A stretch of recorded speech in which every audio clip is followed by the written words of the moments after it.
So what exactly is a Tokoloshe? Well, it's a malevolent creature, sort of like a demon or spirit, that is summoned by South African witch doctors, also known as nyangas or sangomas. People use these nyangas to summon the creature in order to disrupt the lives of others. The creature has been described several different ways.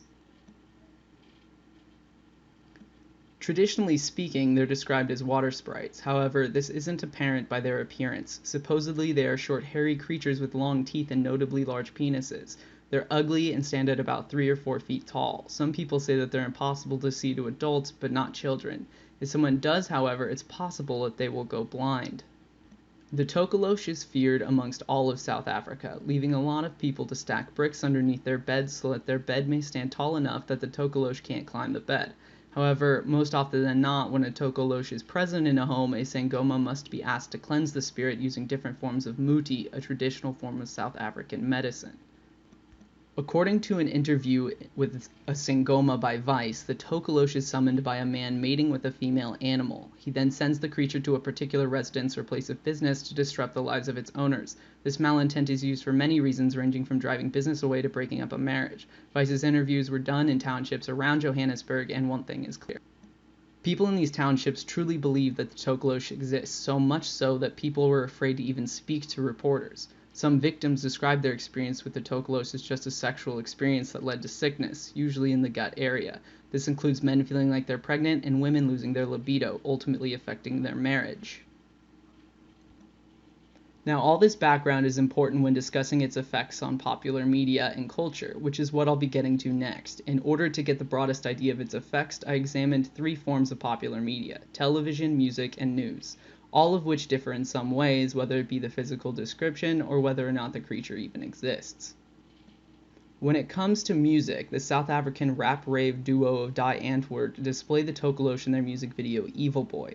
Their version of the Tokoloshe stems very closely to the traditional version of the Zulu spirit: hairy, well-endowed, large teeth, etc. The only difference is that the creature is taller and almost resembles a bat. Lyrics seem to take a serious yet jokingly representation of the Tokoloshe. What's interesting about this representation of the spirit is its dichotomy between fear and its sense of humor. The lyrics reference Ninja, a member of the group, as being hung like a Tokoloshe. The next verse of the song, sung by Xhosa's street kid Wanga, uses the Tokoloshe lore as a segue to take a shot at Xhosa, circumcision, and anti-gay culture, as if to relate the Tokoloshe's sexual nature to that of those who circumcise Xhosa boys at 19 years of age. The title Evil Boy isn't directly about the Tokoloshe, but rather a symbol of being a member of taboo culture. Out of all my research, this Tokoloshe representation is closest to that of its traditional origin, both physically and symbolically. Going into television, I found a British television series called Mad Dogs that includes a Tokoloshe throughout its 3rd season. The Tokoloshe is haunting one of the prominent characters on the show and is most far-fetched from its traditional origins, but nonetheless does some traditional traits of the spirit and its South African mythology.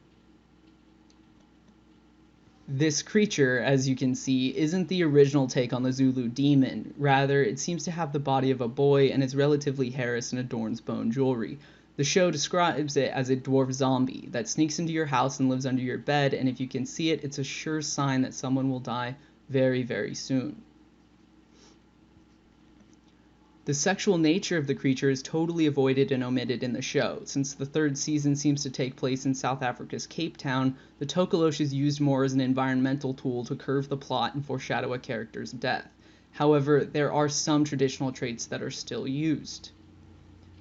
For instance, Rick, the character for whom he is being haunted, stacks his bed on top of books, much like the precautions the South Africans take with bricks.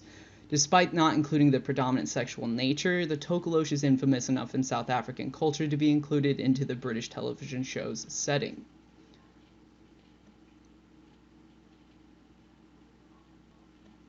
While television and music are often used as formats of fictitious stories, news media plays a very truth-seeking narrative. With that being said, there is only 2 sources of which I looked at that reported on Tokoloshe crimes.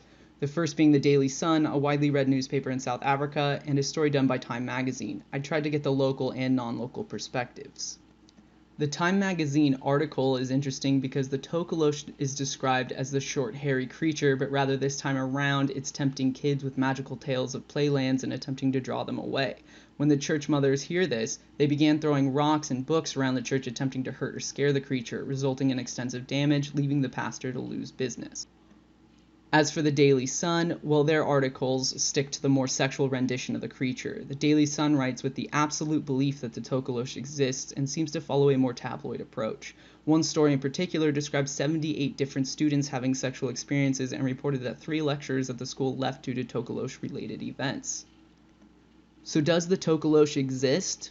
Or is its existence being perpetrated by popular media? According to my research, witchcraft gained major popularity in the 1960s after the Agricultural Betterment Act and the Bantu Authorities Act displaced South Africans from their property. Witchcraft accusations were now used as a social and political tool to settle disputes, including Tokoloshe summoning accusations.